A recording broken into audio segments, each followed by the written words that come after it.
First squad, move out! Everyone else, hold position and stay alert. Yes, sir. For days after returning from the tavern, Solovei remains still until tonight, when he finally makes his move.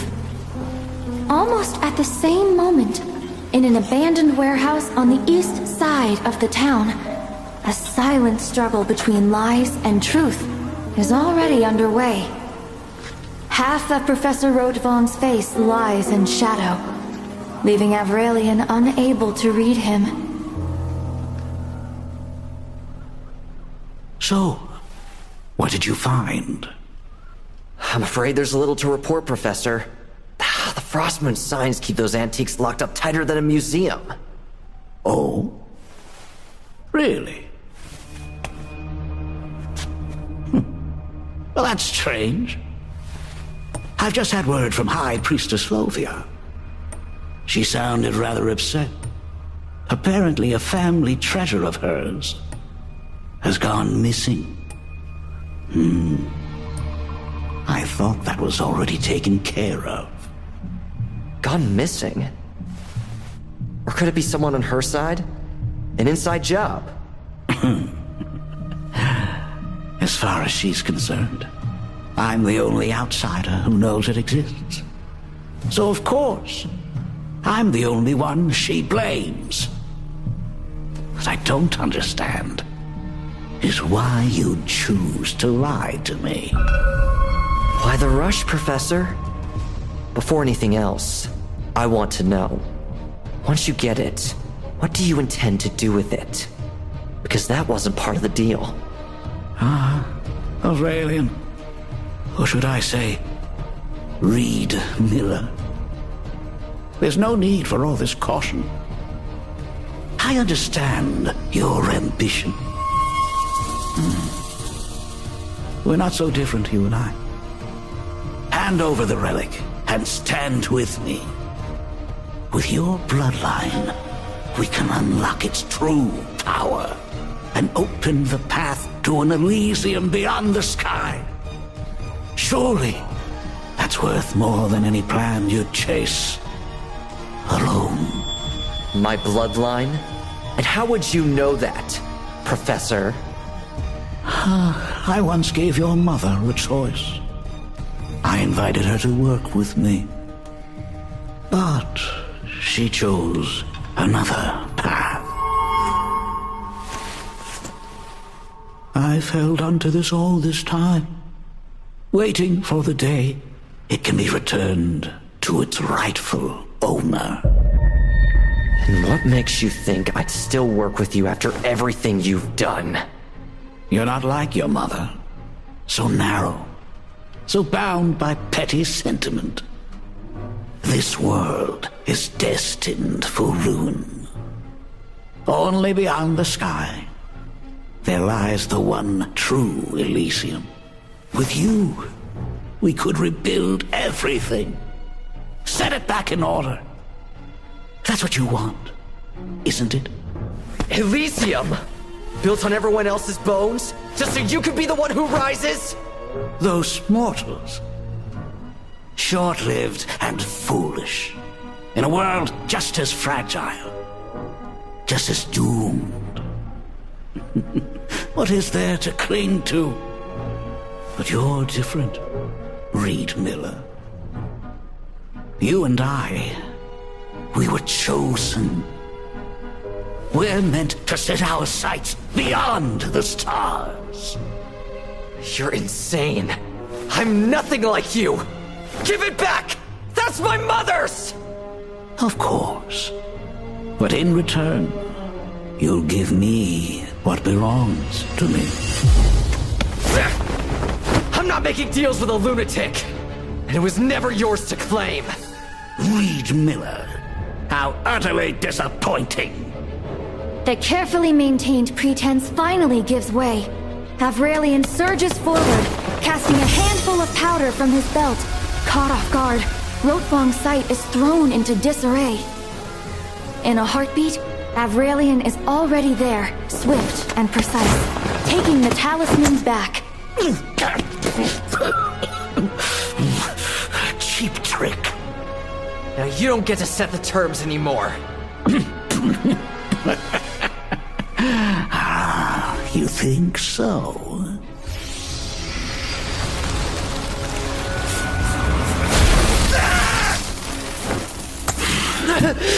You don't just take things from me like that, young man.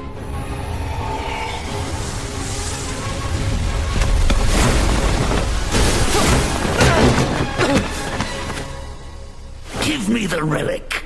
Now. Third side. Don't let them get away. Break it open! Just in time, Solovei leads his men inside. But as they take in the room, they find only 2 people there. And the soldiers exchange bewildered looks. Professor Rotwang. What an unexpected place to meet. Well, if it isn't Inspector Solovei. And this would be? An unexpected encounter, I'm afraid. And you? What brings you here? I'm here on orders to clear out a treasure hoarder's camp. According to our intel, their leader, Reed Miller, should be here. I see. Then I shall not stand in your way. If you'll excuse me.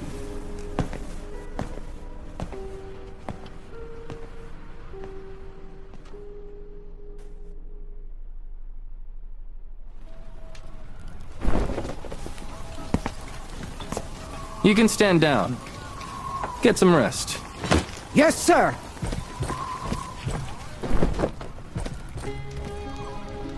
Back in the camp's makeshift interrogation tent, Solovei sends the guards away. An old friend now stands across from him, not as before, but as prisoner and interrogator.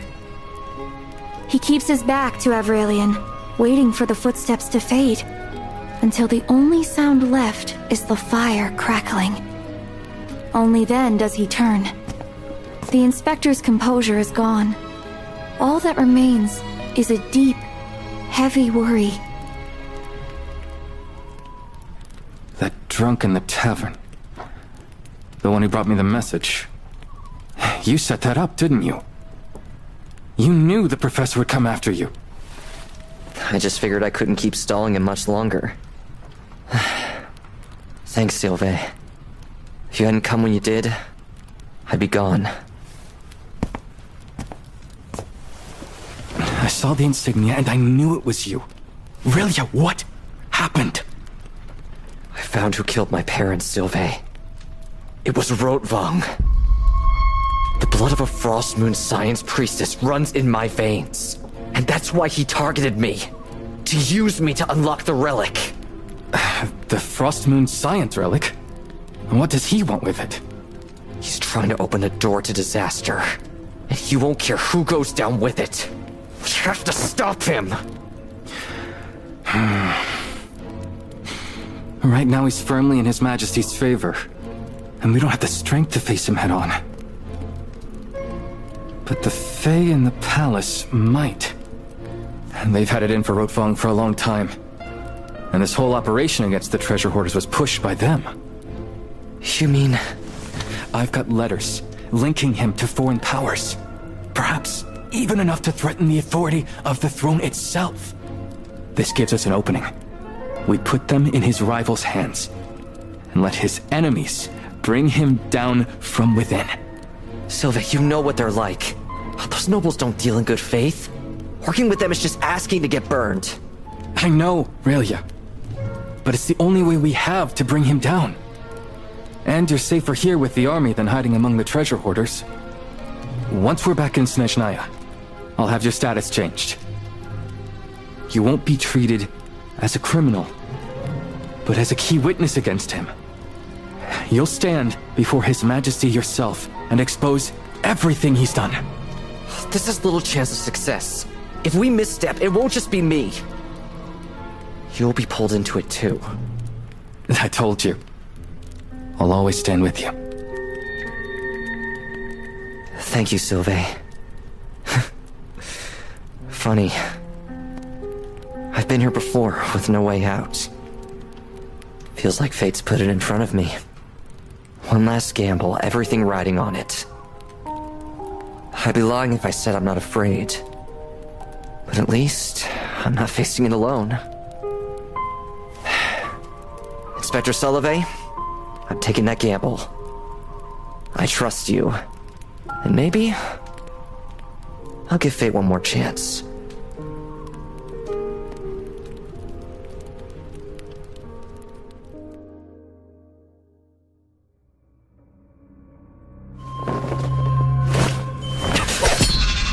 It's me! Alia? Why are you here? I told you to leave with the relic! Don't worry, it's safe. I hid it. Come on, we have to move, now. Rotwang isn't going to let this go. It's too dangerous if we stick together. But if I can make it back to Snezhnaya, there's still a chance to turn things around. That inspector's proposal is a setup, can't you see that? If you go back with him, you'll be dead before you know it.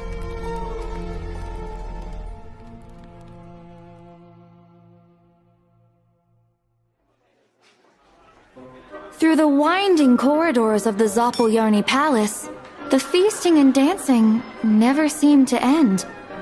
The Fey nobles revel in excess, treating banquets as their true work, deciding the affairs of a nation between drinks.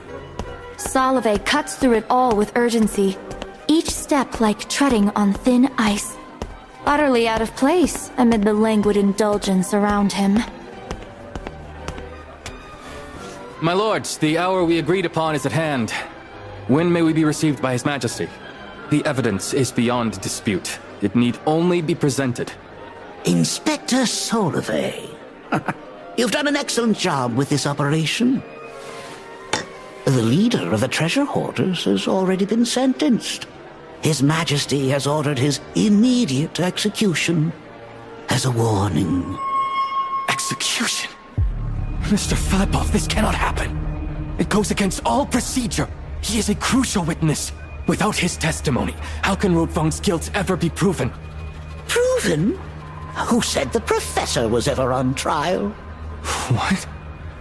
What do you mean? What value does the testimony of a despicable thief hold? All he's good for is buying the court a moment of quiet and securing some so-called understanding with the professor. That is all he's worth. You put his life on the line to strike a deal with that mad monk? Watch your tongue, Solovei. You're a dutiful soldier, and that is all that matters. Deciding the fate of the spoils is an art for those at the top. You're young. There's much for you to learn. Just then, from the square beyond the hall, the bell signaling the execution begins to toll. Its booming sound crushes the last spark of hope within Solovei.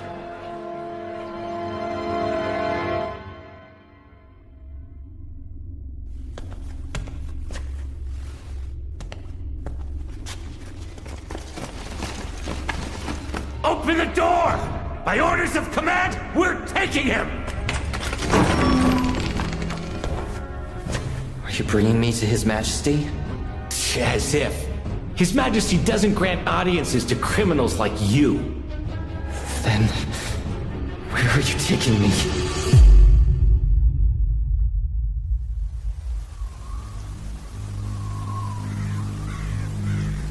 At the heart of the square, a tall gallows looms.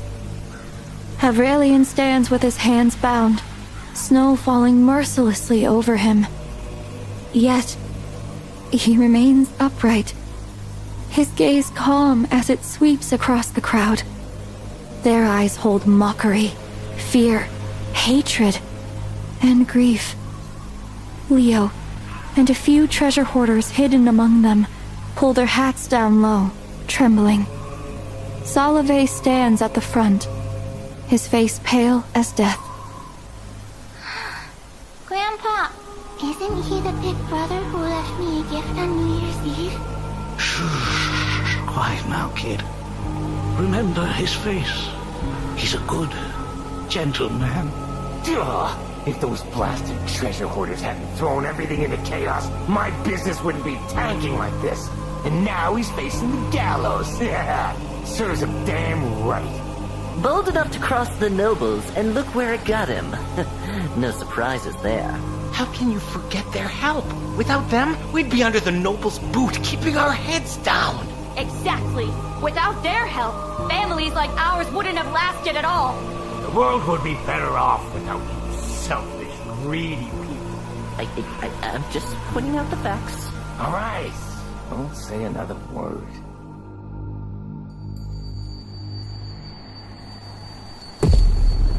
The square grows deathly quiet as the executioner's heavy steps approach. Leo tightens his grip on the dagger, ready to leap forward, but his companions hold him back. Avrelian shakes his head just slightly, then speaks. His quiet and clear voice carrying his last vow. To the poor, to the hungry, to the cold, and to the oppressed, to my brothers and sisters, all of you who have found your way here, if you have ever suffered injustice at the hands of fate, if you have ever wept through the night for your neighbor's pain and suffering, if you too long for a refuge without fear, and if you too dream of a world where no tears are shed, and you too must break free of your chains and join us, your brothers and sisters. Let the dead bury the dead, and rise to build an Elysium for the hungry and the poor, on the wealth of the high and hardy. The vow drifts through the falling snow, like a seed taking root in the hearts of everyone present. Avrelian's gaze finally comes to rest on Solovei, a silent passing of the torch. Solovei grits his teeth, swallowing every ounce of frustration, anger, regret, and self-reproach, along with the metallic taste of blood. He watches the executioner slip the noose over his friend's neck, watches those still clear eyes close, and in that moment, he stands alone against 1,000 forces, turning his friend's immortal ideal into an unbreakable fortress of belief within his own heart.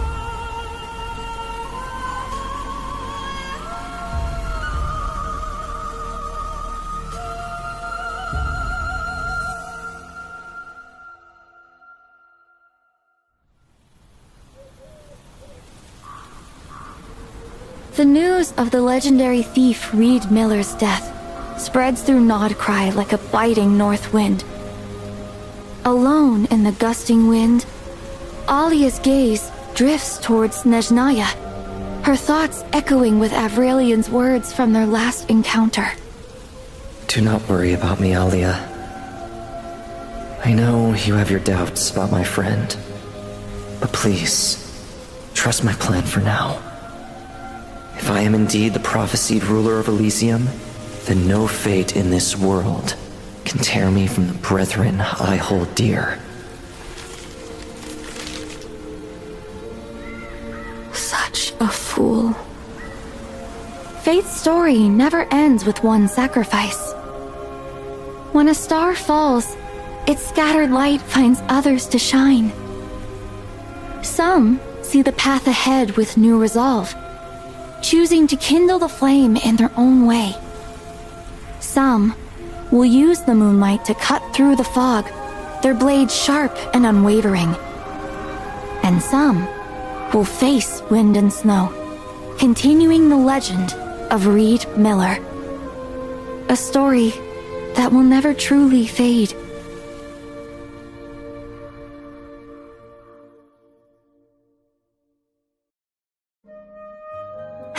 So, that's the story for now. What did you think? Teyvat is never short of new legends yet to be told, And I'm already looking forward to our next meeting.